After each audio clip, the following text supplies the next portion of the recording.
Coming up in this video, extrasensory perception types. This is part of our mediumship development training. So what is ESP, extrasensory perception? What is that? What does extrasensory perception even mean? And what are some different types?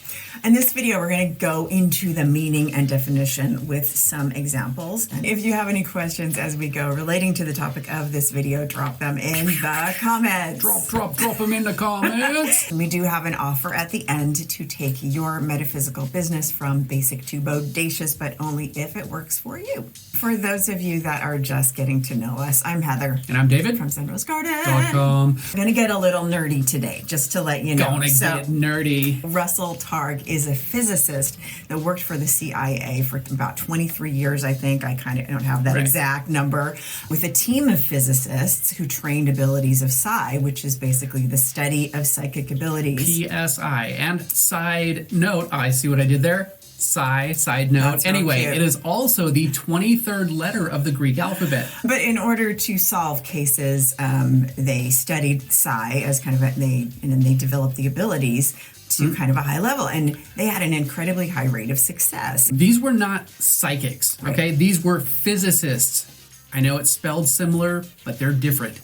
Who developed the techniques of psychic ability like remote viewing and telepathy, and actually found that it was really easy to do even for normal people.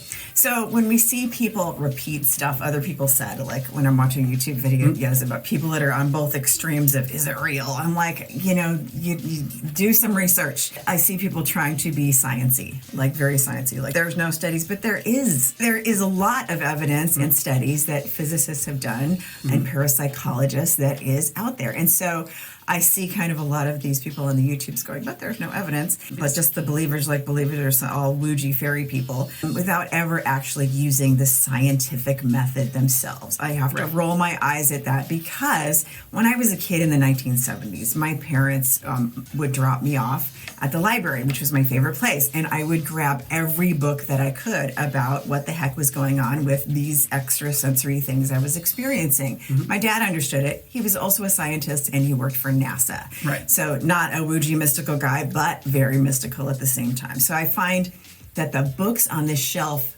today, as you go to the library and on Amazon, are very different from the books that were there in the library at that time in the 70s. There were books, the more books about psi and psychic abilities were more about parapsychology and people that were doing studies, and they didn't have all the fluff that you find today. They were just a lot of studies and exercises and, graphs and stuff, which was more up my alley. And for those of you that live in Las Vegas, that old library now stands in the place where Zappo's backyard is downtown. So Kind of fun. All right, little side note. 2,000 years ago, yes, Buddhist philosophers actually theorized, because of the phenomena that they observed, that we are quite possibly non-local beings, okay, with a non-local awareness that is independent of space and time. So 2,000 years ago, they were thinking about some of the things that today's physicists are now playing and experimenting and evolving into.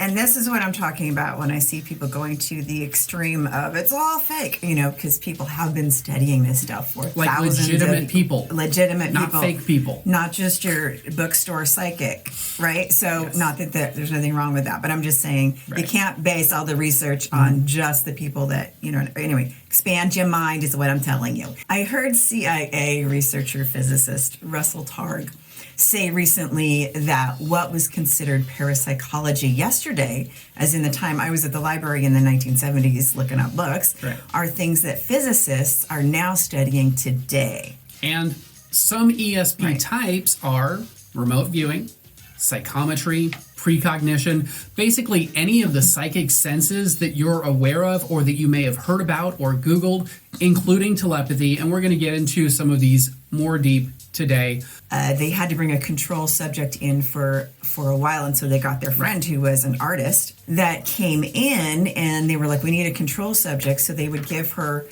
control experiments to do, and she would actually tap in and draw pictures of things that they were like in the next room or across across a thing or in another state that they were testing as a control, and they weren't expecting that to happen. It's just that she got out of her way, and she would draw things that were, remote viewed. She would remote view, and she really didn't consider herself a psychic at all. Normal people with normal senses could also do this. Yeah. In controlled experiments. Scientific method Applied. galore, right? A long time ago, 1970s, 1960s. Now it's time. Now it's time for the good stuff. First, define the thing. Extrasensory perception. The perception beyond your normal senses. This was a phrase that was coined in the 70s as kind of a general catch-all phrase for all of your extra senses. Well, now, studies have gone forward, and I was reading an article in Scientific America that was talking about we have 40 plus senses. So we sense on very, very specific and micro levels all the time, and all of these senses are always engaged. So who's to say where the borderline between normal senses and psychic senses begins? A couple of those senses, just to let you know, are the passing of time.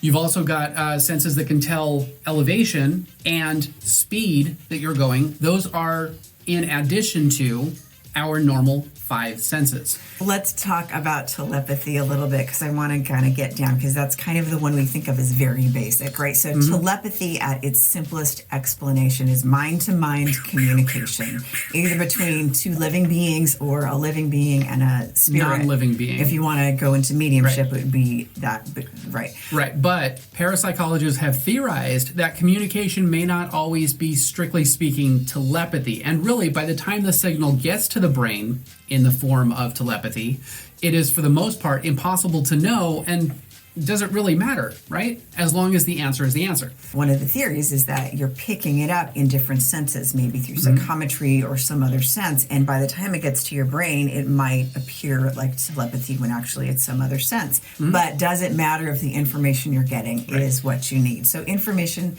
can arrive through many different senses and be sent through signal pathways. Told you we're going to get nerdy today. And pop into the mind in the same way that telepathy does. Right. Okay. For instance, information that may be picked up through touch and translated into the brain can sometimes feel like telepathy, but by definition actually isn't. But it kind of actually is. So some of these pathways may not be, by the strictest sense, psychic. Things like subliminal perception, which is where you are picking up information all the time that you're not consciously aware of, that gets dropped into your conscious mind. That would be an example of subliminal perception. Right. But I like to think of senses as just senses. Right. And for me, like I said, a lot of my study about this stuff when I was a kid was really from the field of parapsychology. It wasn't from the field of New Age and spiritual blah and metaphysics, because that's not the stuff you found in the library at the time. Right. Now it is. So it makes it much easier to let go when you just go from macro to micro to everything in between. It makes it much easier to let go instead of trying to figure out all of the things, and just play with it. Also, by letting go, you improve your abilities this way, rather than trying to micromanage and categorize and name every single thing. Sense it, send it, figure it out later. Send it. So basically, you are a whole sensing instrument. And when we try to compartmentalize our senses or ourselves, we're not making as good of a use as our senses as we could. Or as fast of an improvement. Now it is time for that offer to take your metaphysical business from basic to bodacious, but only if it works for you. We've learned that self-growth and developing your superpowers go together like sushi, Sapporo, and sake. And that is why we created our signature subscription membership, Zen Ed Academy, where the science of self-growth meets the magic of mysticism. So what do you need to do to get into the Academy and become part of that revolution? All the info down below. If you like this video, hit that like button. And for more mind-hacking pro tips, be sure to subscribe. And clickety-click that bell to turn notifications on. So you're the first to know when we drop a new video. Or go live. And we know that time is a valuable and precious resource, and the fact that you guys have chosen to spend that with us, we absolutely appreciate that. But most importantly, leveling up your skills, taking your life and your business to a whole new level, we absolutely honor and appreciate that even more. Thank you guys for watching, and we'll see you in the next video. See you in the next video.